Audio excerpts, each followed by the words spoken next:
Let's be honest, you've seen those videos. The ones that promise you can power your entire house with a handful of magnets and a prayer. And you know it's a fantasy.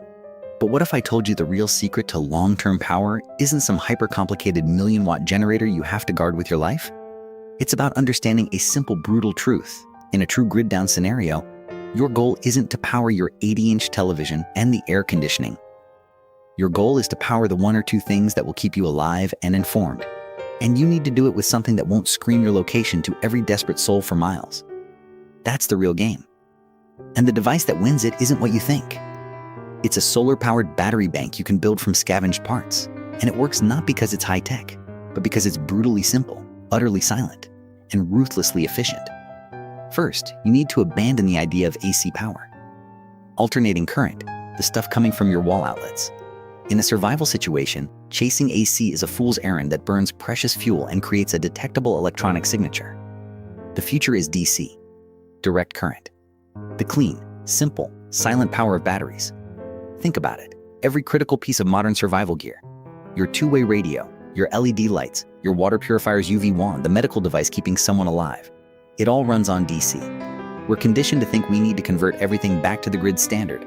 But that conversion process in an inverter is where you lose up to 30% of your precious energy as waste heat. So, the first rule of off-grid power is, think DC first. Your entire survival power system should be built around a 12-volt or USB power delivery ecosystem.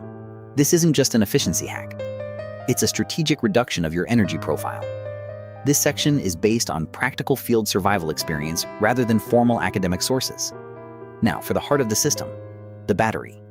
You're not building a car battery, and you're definitely not using a cheap, off-the-shelf power bank. You're building a silent, resilient power core. The key is using 18650 lithium-ion cells. Why? They're everywhere. You can carefully harvest them from discarded laptop batteries, old power tools, even those hoverboards your kids abandoned. A single good 18650 cell holds a staggering amount of energy for its size. Your mission is to test them. You'll need a simple multimeter, and then combine them in parallel using a spot welder or even careful soldering to increase capacity. You house this battery pack in a rugged fireproof ammo can with a dedicated battery management system or BMS wired in.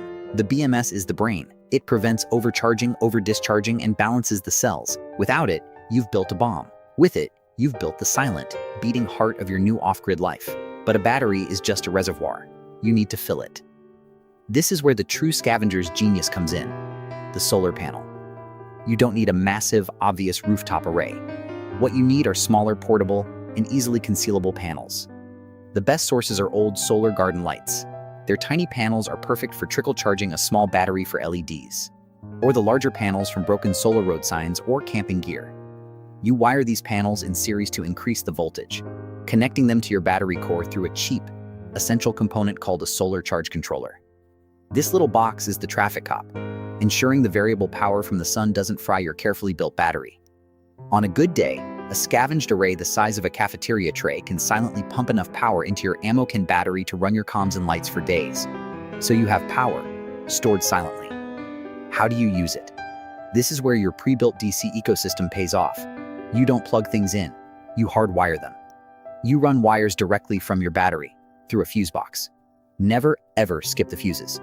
To permanent installations, LED light strips in your safe room, a charging dock for your radios, a power line for your water pump. You solder on standard DC barrel jack connectors or USB-C ports. This eliminates the inefficiency of inverters and the vulnerability of standard plugs. Your entire power network becomes a closed, silent circuit, invisible to the outside world. It's not about convenience, it's about resilience. You're not recreating the grid.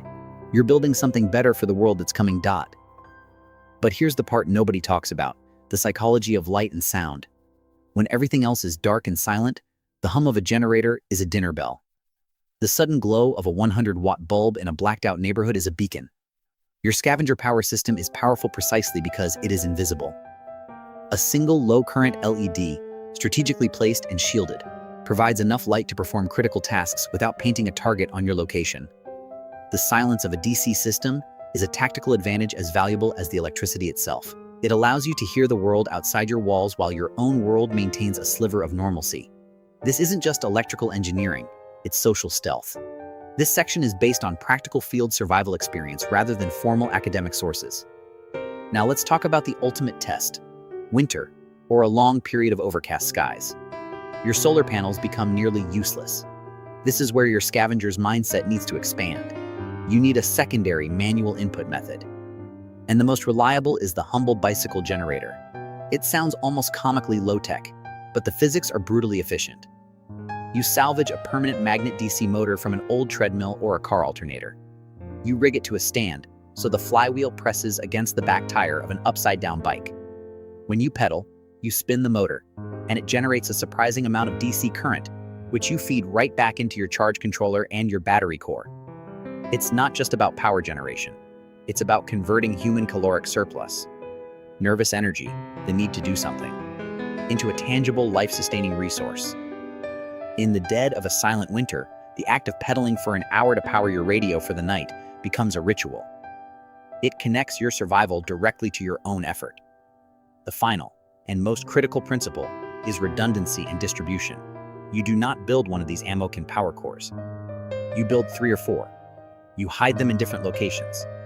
You keep one fully charged and sealed, a buried treasure for a true emergency. You network small, independent systems. A single solar panel connected to a smaller battery pack in an attic space, powering nothing but a single hidden surveillance camera. By decentralizing your power, you ensure that a single failure, a single discovery by looters, doesn't plunge you back into the Stone Age. This system isn't a single device you build in 10 minutes. It's a philosophy you implement over time. It's the understanding that true power isn't about brute force, but about resilient, adaptable, and silent intelligence. You're not just building a battery, you're building a nervous system for a life that can endure the darkness, and do so without making a sound.